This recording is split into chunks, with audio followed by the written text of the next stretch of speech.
નમસ્કાર દોસ્તો, શ્રુતિ 2020 શ્રેણીમાં આપ સૌનું સ્વાગત છે. ગુજરાત યુનિવર્સિટી સમાજશાસ્ત્ર વિભાગ દ્વારા દર સપ્તાહે 2 દિવસ આપણે શ્રુતિ 2020 શ્રેણી અંતર્ગત પીએચડી સંશોધન અને અનુભવ શ્રેણીમાં વિવિધ સંશોધકો છે એમની વાત જાણવાનો પ્રયાસ કરીએ છીએ. પીએચડીના કાર્યને એમણે કઈ રીતે જોયું છે અને એમનું પીએચડીનું કાર્ય સમાજમાં કેવી રીતે બહુ જ મહત્ત્વની દૃષ્ટિકોણથી ઉપયોગી નીવડે છે એની વાત પણ તેઓની પાસેથી જાણવા મળે છે. તો સાથે પીએચડીમાં તેમના અનુભવો કેવા રહ્યા એની વિગતો પણ તલસ્પર્શી આ વ્યાખ્યાનમાં મળતી રહે છે.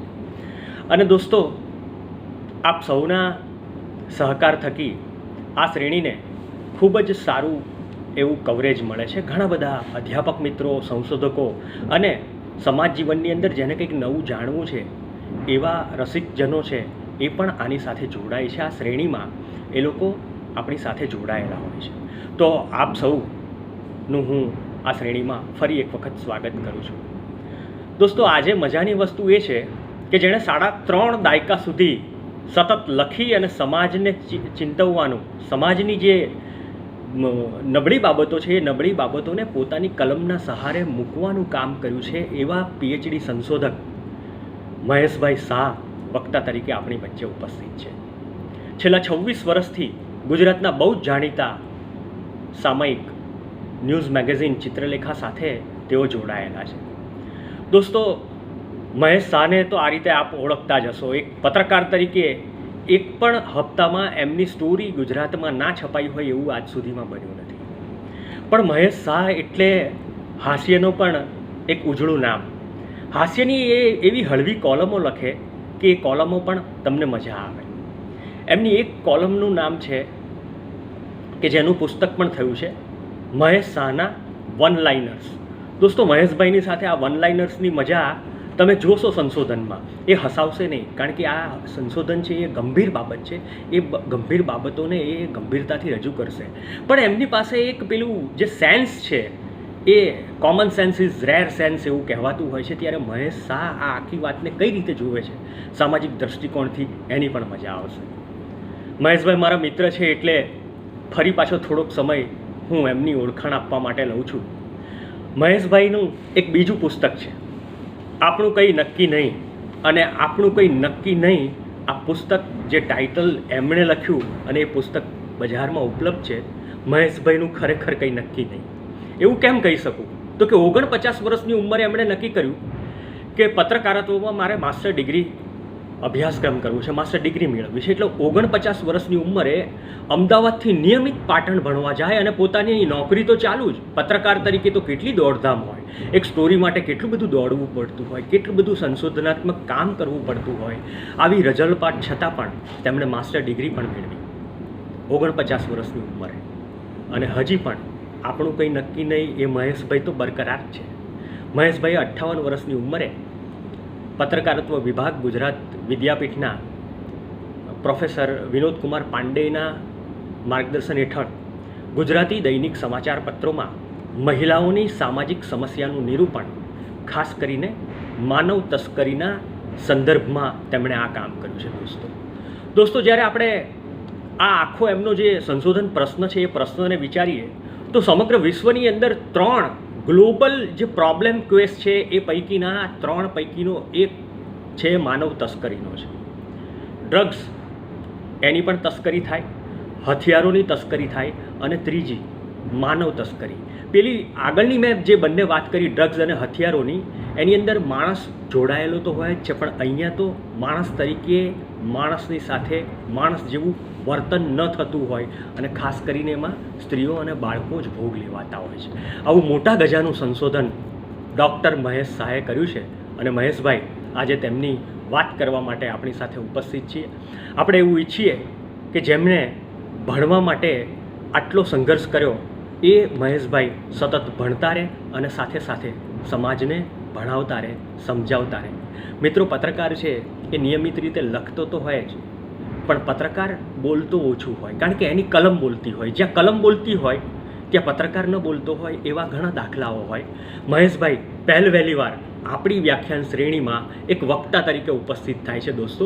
તો હું આપ સૌને વિનંતી પણ કરું કે જ્યારે પહેલી વાર તેમનું જાહેર વ્યાખ્યાન હોય તો એ વ્યાખ્યાન તમને કેવું લાગ્યું એનો પડઘો તમારી વાતમાં, એનો પડઘો તમારી કોમેન્ટ્સમાં, એનો પડઘો તમારા લાઇક્સમાં, એનો પડઘો તમારા સબસ્ક્રાઇબમાં ચોક્કસ આપજો. રજૂ થાય છે ડૉક્ટર મહેશ શાહ. મિત્રો, મારું નામ મહેશ શાહ છે. હું 35 વર્ષથી ગુજરાતી પત્રકારત્વમાં કામ કરું છું, સંકળાયેલો છું અને છેલ્લા 26 વર્ષથી ગુજરાતના બહુ જ અત્યંત નામાંકિત સાપ્તાહિક છે 72 વર્ષથી પ્રકાશિત થાય છે વજુ કોટકનું જે ચિત્રલેખા છે. હું ચિત્રલેખાના અમદાવાદનો સ્પેશિયલ કોરસ્પોન્ડન્ટ છું અને રિસર્ચ બેઝ ને ઇન્વેસ્ટિગેટિવ સ્ટોરીઓ મારો હંમેશા રસનો વિષય રહ્યો છે. સામાન્ય સંજોગોમાં લોકો એક પાનાની સ્ટોરી હોય તો ટેલિફોનિક જર્નાલિઝમથી પણ પતાવી દે છે, 2-3 પાનામાં પણ ઘણી બધી વાર મને એ કોઈ એક સ્ટોરી કરતો તેને બધા જુદા જુદા પાસાઓ વણી લેવાનું, એમાં રિસર્ચ કરવાનું, અનેક લોકોને મળવાનું, વાત કરવાનું એ ગમે છે. એના કારણે મારી સ્ટોરી બહુ રસપ્રદ ને રોચક બનતી હોય છે. એ મારો સ્વભાવ રહ્યો છે અને મારી કેળવણી મને હરકિશનભાઈ મહેતાની પાસેથી હું પામ્યો છું. એટલે એમના કારણે જે કંઈ પત્રકારમાં હું જે લખી શકું છું એ એમની દેન છે. એ એમના જે મને જ્ઞાન મળ્યું છે જે હું ચિત્રલેખામાં આપી રહ્યો છું. એટલે આજે વાત રહી રિસર્ચની અને સંશોધનની ને એ બધી વાત છે. તો હું મારે અભ્યાસની વાત કરું, મેં 1987માં ભવન્સમાંથી જર્નાલિઝમમાં પોસ્ટ ગ્રેજ્યુએશન કર્યું. એ વખતે ગુજરાતની અંદર ક્યાંય માસ્ટર ડિગ્રી થતી નહોતી. જર્નાલિઝમમાં ક્યાંય કરતાં ક્યાંય માસ્ટર ડિગ્રી થતી નહોતી. એટલે ભણવાનો એક અભરખો હતો કે મારે કંઈક આગળ ભણવું છે. કેમ ભણવું છે મને ખબર નહોતી. અને એ કુદરતની કૃપા ગણો, સરસ્વતી દેવીના આશીર્વાદ ગણો તો એ 87ના જે હું જર્નાલિઝમને જે પુસ્તકો હતો એ મારા ઘેર મેં માળીએ સાચવી રાખ્યા હતા. લોકો ભણી જાય ને, પરીક્ષા આપી દે ને તો પરિણામ આવે પહેલાં પુસ્તકો અને નોટબુકો વેચી દેતા હોય છે કે આપી દેતા હોય. પણ જુદી વાત છે, લોકોના સ્વભાવની જુદી વાત છે. મને એ પુસ્તક સાથે એટલો બધો ગરોબો રહેલો કે 87ના પુસ્તકો આજે પણ મારા ઘેર માળીએને પણ સુરક્ષિત રીતે સાચવેલા છે. એટલે આ બતાવે છે કે મને ભણવામાં કેટલો રસ હશે, સરસ્વતી દેવીની કૃપા. એ 87માં મેં જર્નાલિઝમ કર્યું હતું. એ વખતે ગુજરાતમાં ક્યાં નહોતું. પછી આગળ ભણવાનું મન થયું. ઘણા સમયથી વાત ચાલતી હતી કે ભણું અને ત્યાં મને કોકના મારફત ખબર પડી કે પાટણની HN જો હેમચંદ્રાચાર્ય નોર્થ ગુજરાત યુનિવર્સિટીમાં છે, ત્યાં પત્રકારત્વમાં પ્રવેશ આપી શકે છે બહુ લાંબા વર્ષો પછી. એટલે 87માં મારે ભણવું હતું. એટલે મેં 86માં સંપર્ક કર્યો. મનોજ લોઢા સાહેબ હતા, HOD હતા. મેં એમને વાત કરી કે સાહેબ મારે ભણવું છે, માસ્ટર ડિગ્રી થઈ શકે? તેમને હા પાડીને એમને રૂબરૂ મળવા બોલાવ્યા. બધા મારી પાસે ડોક્યુમેન્ટ જોયા, પછી અરજી કરી, એની એફિડેવિટ કરવી પડી કે આટલા બધા વર્ષો સુધી હું ભણ્યો કેમ નહીં અને હવે શા માટે ભણ્યો.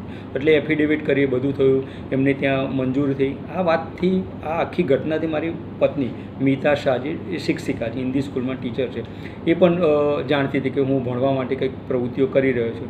અને એક દિવસ એને મને પૂછ્યું કે શું થયું તમારું પાટણનું? એટલે મેં કીધું એડમિશન મળે પણ બહુ હવે ઈચ્છા નથી. એટલે એને સાહજિક રીતે પૂછ્યું કે શેના માટે ઈચ્છા નથી? એટલે મેં કીધું એડમિશન મળે છે પણ એ સેલ્ફ ફાઇનાન્સ છે, પત્રકારો તો બરાબર સેલ્ફ ફાઇનાન્સ છે અને એની લગભગ 22,000 રૂપિયા જેટલી ફી. હવે એ માસ્ટર ડિગ્રીનું એક કાગળ લેવાય, એ વખતે મેં શબ્દ વાપર્યો તો મને આજે પણ યાદ છે કે મેં એવું કહ્યું કે કાગળ લેવા માટે 22,000 રૂપિયા ખર્ચવા મને નથી લાગુ, અમદાવાદથી પાટણ જવું ને બધું છોડને નથી કરવું. તો એને કહ્યું કે દીકરાઓ ભણતા હોય ત્યારે એમ કે મારે મોટો દીકરો માસ્ટર આપણે ઓટોમોબાઈલમાં ભણતો હતો, ગ્રેજ્યુએશન કરતો હતો અમદાવાદની ઇન્ડસમાં. તો એને કહ્યું કે દીકરો એમ કહે કે મારે ફલાણું પુસ્તક લાવવું છે. સીધી હા પાડી દો છો. પુસ્તકની કિંમત શું છે ખબર નથી, ક્યાંથી લાવશે? તો તમને ભણવાની એક તક મળી રહી છે તો કેમ નહીં ભણવું છે? એટલે મારી પત્નીના પ્રોત્સાહનના કારણે, મીતા શાહના પ્રોત્સાહન, એને કહ્યું કે ફી હું ભરી દઈશ, તમે ભણવું હોય, તમને એડમિશન મળતું હોય તો ભણો. અને હું ખરેખર ભણ્યો અને 87માં મેં પાટણ જઈને અમદાવાદથી પાટણ ભણવા જતો હતો અને માસ્ટર ડિગ્રી મળી 2011માં. એ વખતે મારી ઉંમર હતી 49 વર્ષ. અને હું કહું ને, ત્યાં ભણાવવા જે લોકો આવતા હતા ને એ મારા કરતાં નાની ઉંમરના હતા. અમદાવાદથી જે લોકો ભણાવવામાં વિઝિટિંગ ફેકલ્ટીમાં આવતા હતા, એટલે હું એ ત્યાં ભણવા જતો હતો. અને એ કુદરતની કૃપા કહી શકાય, સરસ્વતી દેવીના આશીર્વાદ કે હું ભણ્યો અને યુનિવર્સિટીમાં ફર્સ્ટ આવ્યો. મેરિટમાં સૌથી હાઈએસ્ટ માર્ક મારા હતા. પણ ત્યાં મેડલના દાતા નહીં એટલે મને મેડલ ના મળે. એટલે મેડલ ના મળે એનો અફસોસ નથી, પણ કદાચ એ મારા માટે પ્રોત્સાહન બન્યું કે હવે હજી મારાથી કંઈક આનાથી વધારે મેળવવું છે. એ માસ્ટર ડિગ્રી મને ખપ એ લાગી કે પાછું મને તો કે માસ્ટર ડિગ્રી મળી છે તો પત્રકારત્વમાં મારે PhD કેમ ના કરું? અને મેં પ્રયત્નો કર્યા. ગુજરાત વિદ્યાપીઠમાં ડૉક્ટર સુદર્શનભાઈ આયંગર સાહેબની સાથે વાત કરી, એ જે બધી પ્રોસિજર હતી એમાં સમય ગયો, બધું થયું. અને પછી આખરે મને ગુજરાતી વિદ્યાપીઠના ગુજરાતી પત્રકારત્વ વિભાગમાં ડૉક્ટર વિનોદકુમાર પાંડે સાહેબ છે, જે તે સમયે અધ્યક્ષ હતા અને પ્રોફેસર છે હાલમાં, તો એમના અંડરમાં મને પીએચડી કરવાની તક મળી. અને મારો વિષય છે ગુજરાતી દૈનિક સમાચાર પત્રોમાં મહિલાઓની સામાજિક સમસ્યાનું નિરૂપણ, માનવ તસ્કરી એટલે કે હ્યુમન ટ્રાફિકિંગના સંદર્ભમાં. એ મારી પાસે જે મેં સંશોધનનું જે કામ કર્યું છે એ મહિલાઓની સમસ્યા તો અનેક ઘણી, સામાજિક સમસ્યાઓ, આર્થિક સમસ્યાઓ, પારિવારિક સમસ્યાઓ એ ઘણી બધી છે, બરાબર. દહેજ, ભ્રૂણ હત્યા, પછી ગર્ભપાત કરાવતા હોય, સંતતિ નિયમન, પછી દહેજ માટે ત્રાસ અપાતો હોય, ગર્ભપાત, આવી ઘણી બધી સમસ્યા. એટલે મારે 2 સમસ્યા ઉપર કામ કરવાનું થયું, દહેજ અને ભ્રૂણ હત્યા, અને હ્યુમન ટ્રાફિકિંગ જેનું નામ અંગ્રેજીમાં જેનું ગુજરાતીમાં માનવ તસ્કરી કહે. એટલે મેં કર્યું. હવે મારે સંશોધનનું માધ્યમ, હું પત્રકાર છું, એટલે એ લોકોએ મને ચિંતિત કે તમે એવું કરો કે તમે 5 અખબારોનો અભ્યાસ કરો. એટલા માટે 5 અખબારો મને સોંપ્યા છે મારે નક્કી કરે. એટલે મેં અમદાવાદના 2 ગુજરાતી દૈનિકો છે, ગુજરાત સમાચાર અને દિવ્ય ભાસ્કર. પછી રાજકોટની વાત આવે એટલા માટે ફૂલછાપ છે, કચ્છ ભુજની વાત આવે એટલા માટે કચ્છ મિત્ર છે, અને મુંબઈની વાત આવે એટલા માટે મુંબઈ સમાચાર. એમ કરીને 5 ગુજરાતી દૈનિક સમાચાર પત્રોનો મારે અભ્યાસ કરવાનો થયો. અને મારા માટે જે અભ્યાસનું જે વર્ષ છે એ 2015 છે. એટલે 2015ના વર્ષની અંદર દહેજ, ભ્રૂણ હત્યા અને માનવ તસ્કરીના જે સમાચારો છાપામાં છપાયા હતા એ પસંદ કરવાના, મારે જે છપાયેલા એની મેં નોંધણી કરી, એનું મેં તારણ કર્યું, વિશ્લેષણ કરીને તારણ કાઢ્યું કે એમાંથી શું નીકળ્યું. પણ હવે એમાં પાછું ઝીણવટભર્યું કામ એવું છે કે સમાચાર તો સમાચાર છે, બરાબર, લોકો સમાચારની દ્રષ્ટિએ જો, પણ પત્રકારત્વ છે એટલે એમાં ઊંડાણપૂર્વક જવાની એક તક મળીને રિસર્ચ કરવાનું હોય, એટલે એને વધારે પાછા ઊંડાણમાં જવા માટે મેં એવું કર્યું કે 2015ની સાલમાં 5 છાપામાં દહેજ, ભ્રૂણ હત્યા અને માનવ તસ્કરીના જે સમાચારો છાપ્યા છે એની બહુ વ્યવસ્થિત નોંધણી કરી. પછી એના વિશ્લેષણ માટે મેં જે પણ જે ન્યૂઝ રિપોર્ટ છે એના 5 ભાગ કરીને, 5 ભાગ એટલે જે જુદા જુદા પ્રકાર અખબારમાં જોવા મળે. એક તો સમાચાર રૂપે જોવા મળે, જે આપણે બધા જાણીએ છીએ સમાચાર. બીજું ઘણી બધી વાર લેખ હોય, વિશેષ લેખ હોય, પ્રાસંગિક લેખ હોય, એક એ જ હોય. ત્રીજું તંત્રી લેખની રીતે જોયું કે ઘણીવાર તંત્રી લેખમાં દહેજને, ધારો કે દહેજના કોઈ બહુ મોટી ઘટનાઓ બની ગઈ, દુર્ઘટના બની ગઈ, એની સંખ્યા વધી ગઈ, કે દહેજના કારણે મૃત્યુ છે, દહેજના કારણે આવા થયા, તો એના કારણે તંત્રી લેખ લખાતો, એડિટોરિયલ જેને અંગ્રેજીમાં કહે છે, એના વિશે વાત કરી, ભ્રૂણ હત્યાની વાત કરી. અને ત્રીજી રહ્યું એટલે મેં સમાચાર, લેખ, તંત્રી લેખ, પછી મંતવ્ય, એટલે જે નાગરિકો પોતાના અભિપ્રાય જણાવતા હોય છે, ટપાલ પેટી કે મંતવ્ય કે એવા બધા જુદા જુદા નામ, એ મંતવ્યમાં આના સમાચારોની વિગતો જોઈ, દહેજ, ભ્રૂણ હત્યા અને માનવ તસ્કરી. અને 5મું જે હતું એ જાહેર ખબર. એટલે ઘણી બધી વાર દહેજ અટકાવવા માટે, ભ્રૂણ હત્યા અટકાવવા માટે જે સરકારની જાહેર ખબરો આવતી હોય એનો પણ અભ્યાસ કર્યો. એમ કરીને 5 છાપાનો મેં અભ્યાસ કર્યો 2015ની સાલમાં. અને મેં જે કર્યું અને એવી રીતે કર્યું, એટલે મેં 5 છાપાનો જે અભ્યાસ કર્યો, તો અભ્યાસની અંદર મને કુલ 171 સામગ્રી જોવા મળી, જેની હું તમને વાત કરું. મેં 5 છાપાનું જો ગુજરાત સમાચારમાં 5 જે 3 આઇટમ હતી, દહેજ, ભ્રૂણ હત્યા અને માનવ તસ્કરી, તો ગુજરાત સમાચારમાં 51 અહેવાલ મળ્યા, દિવ્ય ભાસ્કરમાં 41 મળ્યા, ફૂલછાપ રાજકોટનું જે છે એમાં 22 મળ્યા, કચ્છ મિત્ર જે ભુજનું છે એમાંથી 8 અહેવાલ મળ્યા, અને મુંબઈ સમાચાર 49. એટલે સેકન્ડ ક્રમ જે સૌથી વધુ 51 હતા એ ગુજરાત સમાચારમાં હતા, અને બીજા ક્રમે મુંબઈ સમાચાર, અને ત્રીજા ક્રમે દિવ્ય ભાસ્કર, અને પછી ચોથા ક્રમે ફૂલછાપ, અને 5મું કચ્છ મિત્ર. 5માં જોયું. હવે 5 છાપામાં જે 171 અહેવાલો મને મળ્યા ત્રણે સમસ્યાના, એનું મેં સબ્જેક્ટ વાઇઝ બાયફર્કેશન કરીએ તો દહેજના સૌથી વધુ સમાચારો હતા, 74 હતા, ભ્રૂણ હત્યાના 54 હતા, અને માનવ તસ્કરીના 43 હતા. એમ કરીને 171. સમાચારની દ્રષ્ટિએ જોઈએ તો સૌથી વધુમાં વધુ ગુજરાત સમાચારમાં હતા, 49 હતા, દિવ્ય ભાસ્કરમાં 38, ફૂલછાપમાં 13, કચ્છ મિત્રમાં 7 અને 44 હતા મુંબઈ સમાચાર. એ એટલા લેખ હતા, સૌથી વધુ સમાચાર હતા આવી રીતે. અને 5 છાપાની વાત કરીએ તો દહેજના સૌથીમાં વધુ સમાચાર હતા, પછી ભ્રૂણ હત્યા અને માનવ તસ્કરી. દહેજ વિશે તો આપ સૌ જાણો છો, ભ્રૂણ હત્યા વિશે પણ આપ જાણીએ છીએ. એને દહેજ વિશે અને ભ્રૂણ હત્યા વિશે ઘણા બધા મારી અગાઉના સંશોધકો, પ્રાધ્યાપકો રિસર્ચ કરી ચૂક્યા છે. વાત રહી એના વિશે સંશોધનો મારા કરતાં પણ વધારે સારું કર્યું જ હશે, માત્ર દહેજના વિષયને લઈને, માત્ર ભ્રૂણ હત્યાના વિષયને, સામાજિક સમસ્યાને લઈને ઘણા બધાએ રિસર્ચ કર્યું છે, એમફિલ કર્યું છે, પુસ્તકો લખ્યા છે. હું મારી વાત કરું તો મને કદાચ વધારે કહેવાનું ગમશે માનવ તસ્કરી વિશે. માનવ તસ્કરી એટલે શું? અત્યારે આપણે તસ્કર એટલે ચોર એવી સામાન્ય સમજ છે. અને માનવ તસ્કર એટલે માનવની ચોરી. હા, માનવની ચોરી થાય બરાબર, જેને અંગ્રેજીમાં હ્યુમન ટ્રાફિકિંગ. વિશ્વની અંદર આ દહેજ છે એ આપણી રાષ્ટ્રીય સમસ્યા છે, ભ્રૂણ હત્યા રાષ્ટ્રીય સમસ્યા છે, અને જે માનવ તસ્કરી છે એ વૈશ્વિક સમસ્યા છે, ગ્લોબલ પ્રોબ્લેમ છે. વિશ્વમાં ત્રણ મુખ્ય સમસ્યાઓ જે ગઈકાલે હતી, આજે છે અને આવતીકાલે પણ રહેવાની. એ ત્રણ મુખ્ય સમસ્યાઓ છે. એ પહેલી છે નશીલા દ્રવ્યો એટલે ડ્રગ્સની હેરાફેરી કે જેને ડ્રગ્સ ટ્રાફિકિંગ કહે છે. બીજી છે આધુનિક શસ્ત્રો જે આતંકવાદીઓ વાપરતા હોય છે, AK-47 બધા દારૂ ગોળો ને બોમ્બ ગોળો એ જે બધા વાપરે છે એ શસ્ત્રો છે, એની પણ દાણચોરી થતી. એના પૈસા ક્યાંથી લાવે છે, કેવી રીતે જાય છે, બધા આપણે અખબારોમાં સમાચારમાં વાંચીએ ને જ્યારે ખબર પડે છે કે એ હથિયારોની પણ દાણ, કારણ કે હથિયારો ખુલ્લા નથી વેચાય, દાણચોરીથી છુપી રીતે લાવવામાં આવે, સપ્લાય કરે તો જ આતંકવાદીઓ પોતાના નિશાના પાર કરવામાં. એટલે એક એની વાત. અને ત્રીજી છે માનવ તસ્કરી, બરાબર, જેને હ્યુમન ટ્રાફિકિંગ કહે છે. હવે ટ્રાફિકિંગ શબ્દ છે એની સાથે બે શબ્દો. એક તો ટ્રાફિક એટલે આપણે જે ટ્રાફિક જે જાણીએ છીએ, અને એની સાથે બીજી વાત જોડાયેલી છે ટ્રાન્સપોર્ટેશન, જેને ટ્રાફિકિંગ કહે છે. એટલે ટ્રાન્સપોર્ટેશન અત્યાર સુધીમાં આપણે શેનું જોયું? કોઈ નિર્જીવ વસ્તુનું જોયું, પશુ પંખીઓ કે અબોલ જીવોનું એવા બધાનું જોયું, અને કોઈ સામગ્રીનું વસ્તુઓને જોયું. પણ માનવોનું ટ્રાન્સપોર્ટેશન થાય, હા જી એ થાય. એ બે રીતે. એક ઓફિશિયલ કે માણસ પોતે પોતાનું કે ભાઈ મારે અહીંથી બીજે ગામ જવું તો હું મારું ટ્રાન્સપોર્ટેશનનો ભાગ કરીને. પણ માણસોની દાણચોરી, જેમ આપણે કોઈ કસ્ટમની બધી સામગ્રીઓ લઈ આવતા હતા દેશ વિદેશમાંથી, જે દાણચોરી થતી એવી માણસોની પણ થાય છે. એટલે જેને હ્યુમન ટ્રાફિકિંગ કહે છે. હ્યુમન ટ્રાફિકિંગમાં આ આખા વિશ્વમાં સૌથી મોટી સમાજને પીડા આપતી કહી શકાય, વિશ્વભરને પીડા આપતી સમસ્યા એ હ્યુમન ટ્રાફિકિંગ છે. હ્યુમન ટ્રાફિકિંગમાં આબાલવૃદ્ધ સૌનો સમાવેશ થાય છે. પુરુષ હોય, સ્ત્રી હોય, બાળક હોય અને આબાલવૃદ્ધ હોય. આપણને એમ થાય કે બાળકો એ કેવી રીતે આ સમસ્યા અથવા એમનું શું થતું ટ્રાન્સપોર્ટ. તો હું તમને બહુ સરળ ભાષામાં સમજાવું કે આ હ્યુમન ટ્રાફિકિંગના મેં તમને આ પાસા કયા કે બાળકો, આબાલવૃદ્ધ, સ્ત્રી પુરુષ હોય. વાત કરીએ બાળકોની, તો બાળકોનું ટ્રાફિકિંગ એ માટે છે કે બાળકોને તમે છાપા વાંચતા કે બાળકો ગુમ થઈ ગયા, ઉઠાવી ગયા, પછી એને શોષણ કરીને લઈ ગયા. તો બાળકોનું જે ટ્રાફિકિંગ થાય છે એ બધાને બાળકોને મોટે ભાગે કાં તો દેહ વેપારમાં સંડોવી દેવામાં આવે, એમની પાસે મજૂરી કરાવવામાં આવે, ગેરકાનૂની કામ કરાવવામાં આવે, પ્રતિબંધિત વસ્તુઓ ધારો કે દારૂની આપલે કરાવવા માટે કે હેરાફેરી કરવા, નશીલા દ્રવ્યો છે, એવી કોઈ પણ ગેરકાનૂની પ્રવૃત્તિ કે સરકારના ચોપડે જે પ્રતિબંધિત કહેવાય એવી કામગીરી માટે બાળકોને જે સંડોવવામાં આવે કે સાંકળવામાં આવે કે એનો ઉપયોગ કરવામાં આવે એ એને માટે અંગ્રેજીમાં સરસ શબ્દ ટ્રાફિકિંગ જે છે, હ્યુમન ટ્રાફિકિંગ, એના 2-3 જુદા જુદા પેટા આવે છે કે એ ચાઇલ્ડ ટ્રાફિકિંગ કે ચિલ્ડ્રન ટ્રાફિકિંગ કહી શકાય. એટલે બાળકોની ટ્રાફિકિંગની વાત. બીજો જે મુદ્દો છે એ વુમન્સ ટ્રાફિકિંગ કહેવાય, બરાબર.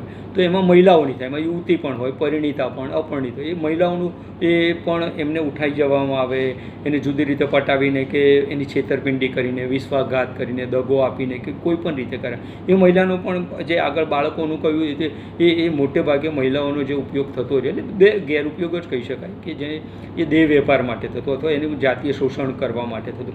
એને જે એક સંશોધન એવું કહે છે કે ભારતની અંદર જે સેક્સ વર્કર બહેનો જે છે, જે દેહ વેપાર જે કામ કરે છે, સેક્સ વર્કર બહેનો, જે ફોર એક્ઝામ્પલ એ 100 બહેનો હોય એમાંથી 60% જેટલી બહેનો છે ને એ અનિચ્છાએ આ ધંધામાં આવી છે. અનિચ્છા એ શબ્દ માટે કે એ કોઈને શોખથી નથી આવતું. તો આ અનિચ્છાનું જે કારણ બને છે એના મૂળમાં પણ હ્યુમન ટ્રાફિકિંગ. કોઈ સ્ત્રીને લલચાવે કોઈ કામ માટે, એની પાસે કોઈ કામની જરૂરિયાત હોય, કામ માટે એને નોકરી રાખે, કામ રોજગારી માટે રાખે, અને પછી એની સમજમાં કે ગેરસમજમાં એની સાથે દુર્વ્યવહાર થાય ને એને પછી જે પૈસાની લાલચ આપીને કે એની સ્થિતિનો ગેરલાભ ઉઠાવીને કે એની શોષણ કરીને કે એ કોઈપણ રીતે એને દેહ વેપારમાં જો જોડી દેવામાં આવે તો એ સેક્સ ટ્રાફિકિંગ થાય છે. એટલે મહિલાઓનું વુમન્સ ટ્રાફિકિંગ અને મહિલાઓનું મોટાભાગનું જે થાય છે ઉપયોગ થતો એ સેક્સ ટ્રાફિકિંગ માટે થાય છે. અને પુરુષોને વાત રહી પુરુષોનું, તો પુરુષોનો પણ સેક્સ ટ્રાફિકિંગ માટે ઉપયોગ થાય છે. હવે આપણે ખબર છે કે હવે થોડા વર્ષોથી આપણે સમાચાર વાંચી રહ્યા કે હોમોસેક્સ્યુઅલો વધી ગયા છે અને એના પણ બધી પ્રવૃત્તિઓ બધી વ્યવસાયિક ધોરણે બધી થતી હોય છે, તો એમાં પણ થઈ શકે છે. અને બીજી વસ્તુ, પુરુષોનો જે મહત્તમ ઉપયોગ થતો હોય છે એ એમનો પુરુષોની સાથે વેઠિયા મજૂર. ઘણી બધી વાર આપણે માને કે કોઈક માણસોને પુરુષોને બંધક બનાવે, બાળકોને બંધક બનાવે, તો એમની પાસે શું કામ કરાવતું હોય? એમની પાસે કાળી મજૂરી કરાવતા હોય, એમનું શોષણ કરતા હોય.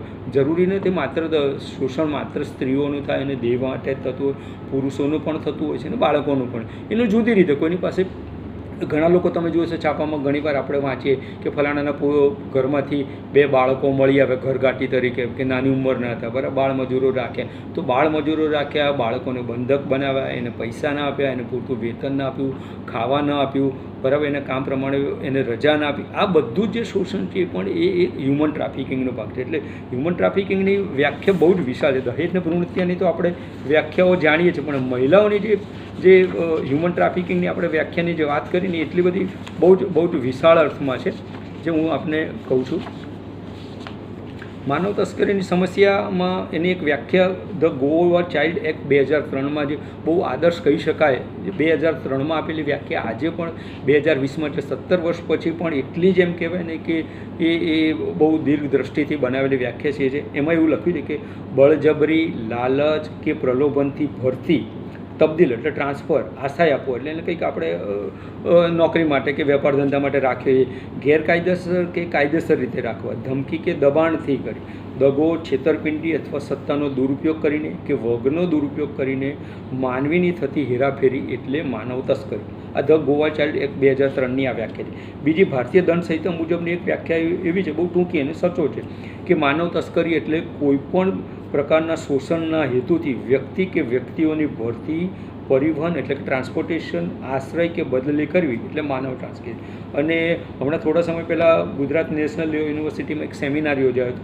એની અંદર બહુ સચોટ એટલે એકદમ ટૂંકી અને બહુ જ ખૂબ સરસ વ્યાખ્યા પ્રોફેસર ગીતાંજલિ ઘોષે આપી હતી. એમણે એક જ લીટીમાં એવું કહ્યું છે કે મહિલાઓ અને બાળકોનું ટ્રાફિકિંગ એટલે વ્હાઇટ સ્લેવ ટ્રેડ, સફેદ કાળી મજૂરી કે ગુનાખોરી જે કહી શકાય, શોષણ, એની વાત છે. એની વાત કરી માનવ તસ્કરીની આપણે વાત વાંચીએ. બીજું હું તમને એ વાત કરું માનવ તસ્કરીનું, તમને જરા બીજી રીતે ભરે. દર વર્ષે ગુજરાતમાં વિધાનસભા ભરાતી હોય અથવા એ ભરાતી હોય તો એ પછીના દિવસોમાં અખબારોમાં સમાચાર તમે વાંચતા કે મહિલાઓ ગુમ થઈ ગઈ અને મહિલાઓ લાપતા થઈ, બાળકો ગુમ થઈ ગયા, બાળકો લાપતા થયા. દર વર્ષે એની સંખ્યા સતત વધતી જ રહી છે. અને એની સામે બાળકો વાત રહી, આપણે પહેલાં બાળકોની વિશેષમાં વાત કરી કે બાળકોનું એ કેવી રીતે જતા રહેતા. બાળકો 2 પ્રકારે થાય. બાળકો તો પોતે ઘર છોડીને જતા રહે છે, બાળકો ભાગી ગયા. બાળકો ઘર છોડીને જતા રહે મને ઘણા બધા કારણો, કે એક તો માતા પિતાનો ઠપકો હોય, કોઈ ભણવાની વાત કરી હોય, બાળકોની માગણી હોય, બાળકો ક્યાંક કોઈ વિજાતીય સંબંધમાં આવી ગયા તો એના કારણે, કોઈ કે પ્રલોભન આપ્યું, કોઈ એમ કહ્યું. ઘણા બાળકો હવે એમ થાય કે ફલાણી જે અમદાવાદમાં રહે તો બાળક એમ થાય કે પાટણની અંદર ફલાણા ફિલ્મનું શૂટિંગ છે તો એ જોવા જતા રહે, મુંબઈમાં જોવા જતા રહે. આવા કોઈ પણ કારણસર બાળક ઘર છોડીને જાતે કે કોકની પ્રેરણાથી કે કોકના સંગથી કે સંયોગથી જતો રહે તો ઘર છોડીને જતું. એવા બાળકો જતા રહે ઘણા બધા પાછા નથી આવતા. બહાર કોકની પ્રેરણાથી જતો રહ્યો તો કોકના પ્રલોભનથી કે તું મારી સાથે અવચલતા ન, એમ કરીને બાળકોનું અપહરણ થાય. બાળકોનું અપહરણ પણ એ હ્યુમન ટ્રાફિકિંગનો એક ભાગ. પણ અપહરણના મોટાભાગના કિસ્સામાં શું છે, બદલો લેવાની ભાવના હોય કે એની પાસે ખંડણી ઉધરાવે. એટલે હ્યુમન ટ્રાફિકિંગના મૂળમાં પણ ખંડણી એક પ્રકાર રહેલો છે. બાળકો કે સ્ત્રીઓ કે યુવતીઓનું જે અપહરણ થતું હોય તો એમાં પણ ખંડણીની માગણી હોય છે. અને ઘણી બધી વાર ખંડણી તમે ન આપો તો એ બાળકોનું મર્ડર પર કરી નાખે. એ આ હ્યુમન ટ્રાફિકિંગ. અમદાવાદની ગુજરાતના 2 બહુ જ જાણીતા કે જે બાળકો ગુમ થવાની વાત કરીને, એક છે રાજકોટનો મોહિલની મને સરનેમ ખ્યાલ નથી. એ બાળક આજે મને લાગે છે 8 વર્ષથી એ હજી પણ પાછો નથી આવ્યો.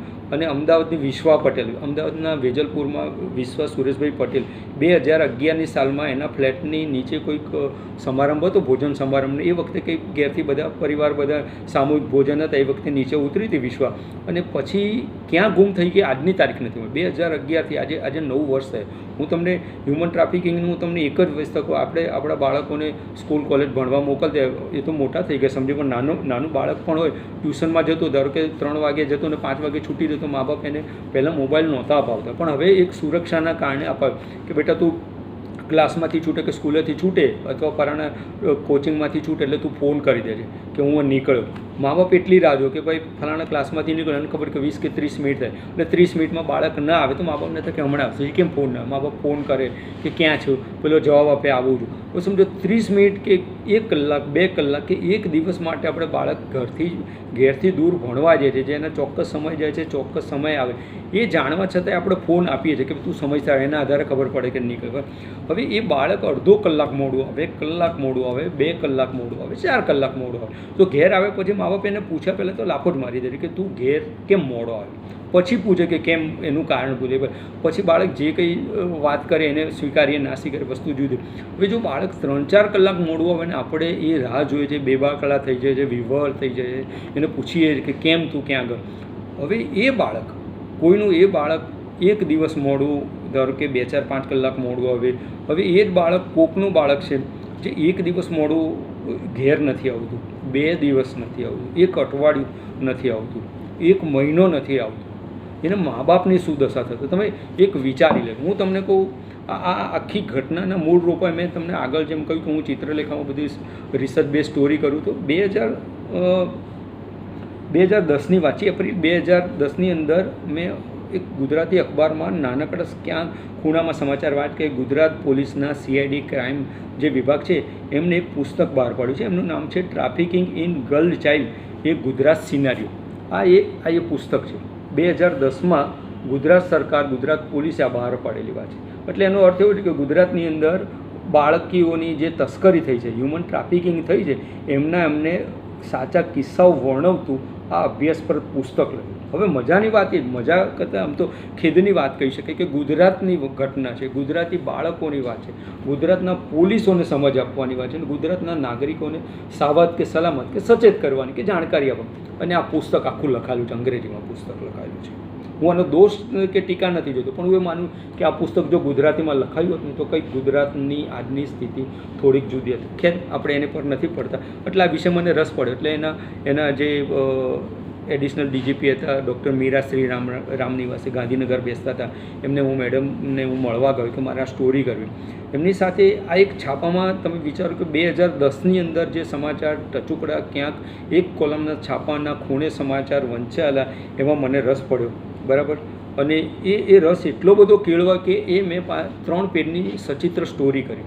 એમાં કેટલા બાળકોની, એ જે વખતે મેં સ્ટોરી કરીને ત્યારે એવું કે અમદાવાદ પોલીસ લગભગ 35 કરતાં વધારે બાળકો શોધતી હતી. અમદાવાદના દરેક પોલીસ સ્ટેશનને આદેશ આપી દીધો હતો કમિશનરે કે આ ગુમ થયેલા બાળકો ગમે ત્યાંથી શોધી કાઢો. અને એ મારી આ ઘટનાનો ફોકસ હતો. અને એ મારી સ્ટોરીની પહેલી લાઈન હતી કે અમદાવાદની પોલીસ આજકાલ 35 અજાણ્યા બાળકોને શોધવા રહી છે. શેના માટે? તો એનું કારણ કે બાળકો ગુમથી થઈ ગયું, કોઈક અપહરણ કરી ગયું છે કે ઉઠાવી ગયું છે, જે કંઈ હશે. અને એ ત્યારથી મેં 3 પાનાની સ્ટોરી કરી. અને હું દાવાપૂર્વક કહી શકું કે ગુજરાતી પત્રકારત્વમાં હ્યુમન ટ્રાફિકિંગ વિશે થયેલી સચિત્ર, માહિતીપ્રદ અને બધા લોકોના ઇન્ટરવ્યૂ આધારિત ગુજરાતી જર્નાલિઝમની પહેલી સ્ટોરી હતી. અને એ મારી સ્ટોરીનું હતું કે જીવતા માણસોની દાણચોરી કેમ થાય છે, એ અંગે મેં સ્ટોરી કરી. હવે એ સ્ટોરી કરી એ ત્યારથી એ મારા મનની અંદર એ વિષય રમ્યા કરતો હતો કે બાળકો ગુમ થઈ શકે. અને એ જે વિષય રમતો હતો એ આજે 10 વર્ષે 2010માં જે સ્ટોરી કરેલી, આજે 2020માં મને માર્ચ મહિનામાં PhDની ડિગ્રી મળી. અને એનો વિષય પણ આ માનવ તસ્કરી જ છે કે એ બાળકોનું કેમ તસ્કરી થાય છે, મહિલાઓની કેમ તસ્કરી થાય છે, એના વિશે વાત છે. અને મેં રિસર્ચ કર્યું છે. રિસર્ચની મેથોડોલોજી તો મારા કરતાં વધારે બધા સમાજ વિદ્યાના બધા જુદા જુદી વિદ્યાશાખાના પ્રાધ્યાપકો જાણતા છે રિસર્ચની મેથોડ. એટલે હું એ રિસર્ચની મેથોડોલોજીમાં પડવા નથી માગતો. મેં કર્યું જેની જે આદર્શ પદ્ધતિ છે એને વરીને મેં કર્યું છે અને એનું મારું સંશોધન સ્વીકૃત થયું છે, મને PhDની ડિગ્રી. પણ મારે વાત કરવી છે કે આ માનવ તસ્કરીની વાત કરીને મારા સંશોધનના કેવા અનુભવો રહ્યા, સંશોધનમાં મને શું નીકળ્યું અને કેવા સુખદ દહનગર. મેં મારા સંશોધનની અંદર 60 જેટલા પુસ્તકો વાંચ્યા છે, ગુજરાતી અંગ્રેજી 2 ભાષાના પુસ્તકો વાંચ્યા છે. અને 19 જણને મુલાકાત લીધી. 19માં મારા 5 છાપા, એટલે 5માંથી મેં 4 તંત્રીઓને મુલાકાત લીધી. ગુજરાત સમાચાર, દિવ્ય ભાસ્કર, કચ્છ મિત્ર અને ફૂલછાપ, એ 4એના તંત્રીઓ સાથે વાત કરેલી છે. એમની સાથે દહેજ વિશે વાત કરી, ભ્રૂણ હત્યા વિશે વાત કરીને, મહિલાઓની સમસ્યાને માનવ તસ્કરીને કે ભાઈ આ સમસ્યા શા માટે, સમસ્યા વધવાના કારણો, એના ઉકેલ શું, સમસ્યાનું નિરાકરણ શું, એના માટે સમાજની ભૂમિકા શું હોઈ શકે, સરકારની શું હોઈ શકે અને પરિવારની શું છે, એ બધા પાસાઓ સાથે મેં વાત કરી. પણ આ સંશોધનની અંદર ઘણા બધા સુખદ અનુભવ થાય. દુઃખદ કરતાં એમ કદાચ અપેક્ષિત ન હોય એવા અનુભવો પણ થતા. એક અનુભવ ધારો કે મેં તમને એવું કહ્યું કે હું પત્રકાર તરીકે હું કોઈ મેં એક NGOને ફોન કર્યો, સરકારી સંસ્થા છે જે પહેલાં અમદાવાદ હતી, અત્યારે ગાંધીનગર. હું એ સંસ્થાને ફોન કરતો કે હું ચિત્રલેખામાંથી મહેશ શાહ બોલું છું, મારા સ્ટોરી કરું છું, મને આ મહિલાઓની ફલાણાની વિગતો આપો. એટલે એ ટૂંકા કલાકોમાં મને આપી દેતા, મને ફોન પર લખાવી દે કે કોઈક રીતે મળે. એટલે મને બહુ સપોર્ટ કરે. એટલે હું એની સારી બાજુ સમજું. હવે વાત રહી, હું એ જ મહેશ શાહ છું. હું જ્યારે સંશોધન કર્યું છું આ પીએચડી માટે, હું એ જ સંસ્થાને, એ જ પ્રતિનિધિને એ સંસ્થા સાથે વાત કરું છું કે મેડમ હું આજે તમને પત્રકાર તરીકે નહીં, એક એઝ અ રિસર્ચર તરીકે ફોન કરું છું અને હું એક આવા વિશે પીએચડી કરું. તમારી સંસ્થામાંથી મને મહિલાઓ અંગેની આટલી વિગત, દહેજ, ભ્રૂણ હત્યા, માનવ તસ્કરીની વિગત, ત્યારે એ વ્યક્તિનું વર્તન બદલાઈ જાય છે. વર્તન બદલાઈ જાય છે એટલે એવું કહે છે કે મહેશભાઈ તમારે ગાંધીનગર આવવું પડે, અરજી આપવી પડે, આમ કરી એમાં તમારે મને બધા ઉદ્દેશો લખીને આપવું પડે શું છે એટલે મને હું આજે એ મને હજી જવાબ નથી મળતો કે હું સમજી નથી શક્યો કે પત્રકાર તરીકે તમને જે વિગતો આપો છો, જે અખબારમાં છપાવવાની કે મેગેઝિનમાં છપાવવાની, એ સપોર્ટ કરો છો. અને આ એ જ મહેશ છે જેને રિસર્ચર છે, બરાબર, જેને સંશોધન કરીને સમાજ આગળ કંઈક મૂકવું છે, એને ન થાય. આવો એક બીજો અનુભવ એક પ્રાધ્યાપકનો પણ થયો, એક એનજીઓવાળા એક મહિલાઓનો થયો. પણ આ અનુભવ મારે એ માટે કહેવા પડે કે આવા અનુભવો છતાંય જ્યારે હું એ જ વ્યક્તિ વિશે મારે ચિત્રલેખમાં સ્ટોરી કરવામાં આવે તો મેં એવા કોઈ ભેદભાવ, પક્ષપાત નથી. એટલે હું એવું થયું કે જે કંઈ અનુભવો આ અપેક્ષિત ખરાબ અનુભવોને નહીં કહું કે અપેક્ષિત અનુભવો નથી થયા, છતાંય મેં મારું જે ભણવાની મારી લગન હતી કે જાણ્યું, મેં એવું નથી કર્યું. મને એમ લાગે આદર્શ વ્યક્તિ એક્સ છે કે મારે એની પાસેથી જ માહિતી મેળવી, તો એને મને ધક્કા ખવડાવે, ફોન નહીં ઉપાડ્યો, આજે વાત કરો, કાલે કરીએ, પછી મળવા ગયા તો ઘણા બધા ધક્કા. આ બધા જ અંતરાયો વચ્ચે કામ કરવું એ મારા માટે પડકારજનક. હું કહું, મને 2014માં મને મળ્યો એટલે મેં 2014-15થી મેં કામ શરૂ કર્યું અને 2020માં મને 19માં તો મારે સબમિશન હતું અને 2020માં માર્ચમાં મહિના મને ડિગ્રી મળી. 5 વર્ષ ભણ્યો, 5 વર્ષ લગાડ ભણ્યો. આ 5 વર્ષ મારા જિંદગીના બહુ મેઘધનુષી થયા. મેઘધનુષી શબ્દ એ વાપર્યો કે એ ગાળામાં મારો મોટો દીકરો છે, સાર્થક છે, એ ઓટોમોબાઈલમાં માસ્ટર ડિગ્રી કરવા જર્મની ગયો, એટલે રાજીપાની વાત છે, આખી વાત છે. પણ થોડા દિવસ પછી ખબર પડે કે ઘરમાં એ એક પાત્ર નથી, જ્યારે દીકરો નથી ત્યારે એના વિના ઘર શું રાખે. બીજો દીકરો સીએ થયો, હીરક નામ છે, એ 21 વર્ષની ઉંમરે સીએ થયો. એ પણ થોડા સમય પછી પરદેશ ગયો, એટલે ઘરમાંથી 2 જણા પરદેશ જવાના સંતાનો હોય એને કારકિર્દીને ઉચ્ચ દિવસ માટે એનો આનંદ હોય, પણ તમને એ આખું ઘરમાં ખાલું બોલે. એ જ ગાળાની અંદર મારા પિતા નાથાલાલ શાહ જે નામું લખતા હતા, નિવૃત્ત હતા, એ બીમાર પડે અને 3-4 મહિનામાં ગુજરી ગયા. 2003 વર્ષ થયા, 17માં થયા, એટલે એ થયું. એ ગાળામાં મેં મારા હાસ્યના 2 પુસ્તકો લખ્યા, ગુજરાત લિટરરી ફેસ્ટિવલમાં હાસ્ય વિશેના કાર્યક્રમો આપ્યા અને ચિત્રલેખાનું તો કામ હતું જ. ફરક એટલો તો મને સૌથી મોટો જે ભણવામાં ફાયદો થયો એ ચિત્રલેખામાં મને દર શનિ રવિની રજા રહેતી. એટલે દર શનિ રવિ જે મારા દર શનિ રવિ દરેક જે રવિવારો ગયા અને શનિવાર ગયા એ અભ્યાસ માટે, રિસર્ચ માટે, મારે બહારગામ જવું હોય, કોઈનું ફિલ્ડ વર્ક કરવું હોય, મળવા જવું હોય, લાઇબ્રેરી, એ બધા જ ઉપયોગ. અને છેલ્લા 1.5 વર્ષમાં તો મને એવું લાગ્યું કે મારો સમય બહુ જઈ રહ્યો છે. મારે 5 વર્ષની અંદર સબમિશન, એટલે છેલ્લા 1.5 વર્ષ હું કહી શકું કે છેલ્લા 1.5 વર્ષ હું રાત્રે 1:30 વાગે સુધી, હું ચિત્રલેખામાંથી રાત્રે હું 8-8:30 ઘેર આવું, જમીને રાત્રે 10 વાગે લખવા બેસું, એટલે મારો 1:30 વાગે મને ઊંઘ આવે. એટલે ત્યાં સુધી હું લખતો. મારા માટે આ પીએચડીની એ યાત્રા બહુ કઠિન અને કષ્ટદાયી રહી. કષ્ટદાયી અર્થમાં શારીરિક, તન, મન અને ધન રહી.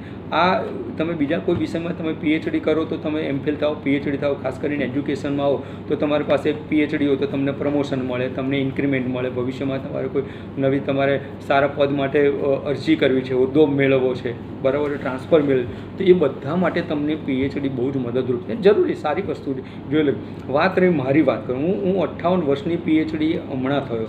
આ 2020માં માર્ચ મહિનામાં મળી. આ પીએચડી થવાથી પત્રકારમાં કશું નથી, બહુ તો તમારા નામની આગળ મહેશ શાહ આગળ તો ડૉક્ટર મહેશ શાહ એટલી ઓળખ થાય. અને એના માટે તન, મન અને ધનથી ભણ્યો, જે ફી ભરે ને એ બધા જ ખર્ચ થાય. એ એટલે આ કહેવાની અર્થ છે કે એક વિદ્યાભ્યાસની લગ્ની હતી અને પરિવારનો સૌથી મોટો સપોર્ટ. પત્ની મિતા છે, બંને બાળકો, માતા પિતા, મારા મને જે લખવાની જે કેળવણી મળી, કે જે રસ જાગે, મારી મમ્મી શારદાબેન છે એમના કારણે કેળવણી થઈ. પિતા નામું લખતા, એટલે ઘરમાં એવી આર્થિક એવી સદ્ધરતા નથી કે જેના કારણે કોઈ માણસ પાસે આ પૈસા ફાળવી અને ભણી શકે. પણ અંદર એક સરસ્વતી દેવનું વરદાન હતું. 49 વર્ષની ઉંમરે તમને માસ્ટર ડિગ્રી મળે ને 58 વર્ષની મળે, આ પીએચડી મળે, એના માટે ભણ્યો. અને આ બધા છે. અને સૌથી આ રિસર્ચમાં જે બધા લોકોની મુલાકાત લીધી એમાં સૌથી સુખદ અનુભવ, એટલે આમ તો ઘણા બધા છે પણ એક લેન્ડમાર્ક કહીશ. લેન્ડમાર્ક એ માટે કહ્યું કે પ્રોફેસર ડૉક્ટર ઝરણા પાઠક છે, જે અહીંયા આપણા ઈલાબેન પાઠક હતા આવાજવાળા, એમના પુત્ર વધુ છે. એ પણ બહુ સારા રિસર્ચર છે, મહિલાઓ અંગેનું બહુ જ સરસ કામગીરી કરે છે. તો મારે એમનો ઇન્ટરવ્યૂ લેવો કે દહેજના ભ્રૂણ હત્યા અને માનવ તસ્કરીની સમાજમાં સમસ્યાઓ છે, તો એના અંગે તમે શું કહેશો? એ બેન ખૂબ વ્યસ્ત રહેતા અને ચોમાસાના દિવસોમાં મને યાદ છે કે એમને કહ્યું કે મહેશભાઈ તમારે 8:30-9 વાગે મારે ઘેર આવવું પડે, કારણ કે હું ઓફિસથી છૂટીને જ મોડી, એટલે મને ખ્યાલ છે કે 9 વાગ્યા પછી મારે જવાનું હતું. એટલે હું આ વાગે 9 વાગે વરસતા વરસાદમાં ઘેર હું એમને ત્યાં ગયો અને બેલ માર્યો. ખૂબ વરસાદ હતું, સોસાયટીમાં અંધારું હતું અને 9-9:15 વાગે એમના ઘેર પહોંચ્યો અને એ 9-9:15 વાગે બેન એમની રસોઈ બનાવતા એમને મારી સાથે મારા સવાલના જવાબ આપ્યા. હું એમના ઘેર લગભગ 11 વાગે છું. એટલે મને એટલો બધો આ જિંદગી મારો સુખદ અનુભવ છે. એક મારા રિસર્ચ માટે કોઈ એકદમ વ્યવસાયી મહિલા છે, બરાબર. કોઈ મહિલાને આપણે એવું ન કહી શકીએ કે મારા સમય, હું એમના અનુકૂળ સમય, એમને મને રાત્રે 9 વાગ્યા પછીનો સમય આપ્યો. વરસતા વરસાદ હોય અને એ એમની કામગીરી બજાવીને આવ્યા પછી ઘેર આવીને જ્યારે કામ કરતા, અને એ વખતે એક રિસર્ચરને માટે આટલો બધો સંશોધનને માટે એમને સહાય કરી, એમને મદદ આપે, એટલે એમનો સૌથી ખૂબ આભારી. બીજા ગમ્યું, ખૂબ ગમ્યું. દોસ્તો, એક પત્રકાર સંશોધક તરીકે કામ કરે અને એની વાત મૂકવા આપણા સમક્ષ આવે અને એવી પ્રવાહિતા સાથે તમને એકાકાર કરીને જોડી દે. વર્ચ્યુઅલ પ્લેટફોર્મ ઉપર આટલું બધું જિજ્ઞાસાથી સાંભળવાનું લગભગ નહિવત હોય છે એવું કહેવામાં આવે છે, પણ મહેશભાઈએ તો તેમની કલમમાં જેમ પકડી રાખ્યા છે એમ આજે વાણીની સાથે પણ પકડી રાખ્યા. દોસ્તો આપણે એ ધ્યાન રાખીએ છીએ કે વિદ્યાર્થીઓ હોય કે અધ્યાપકો હોય, અત્યારે જ્યારે ઓનલાઈન શિક્ષણ મેળવી રહ્યા છીએ ત્યારે આ ઉપક્રમની અંદર આપ નિયમિત રીતે જોડાઓ છો, પણ સમયનો સદુપયોગ થાય ને સાથે સાથે ડેટાનો પણ સદુપયોગ થાય.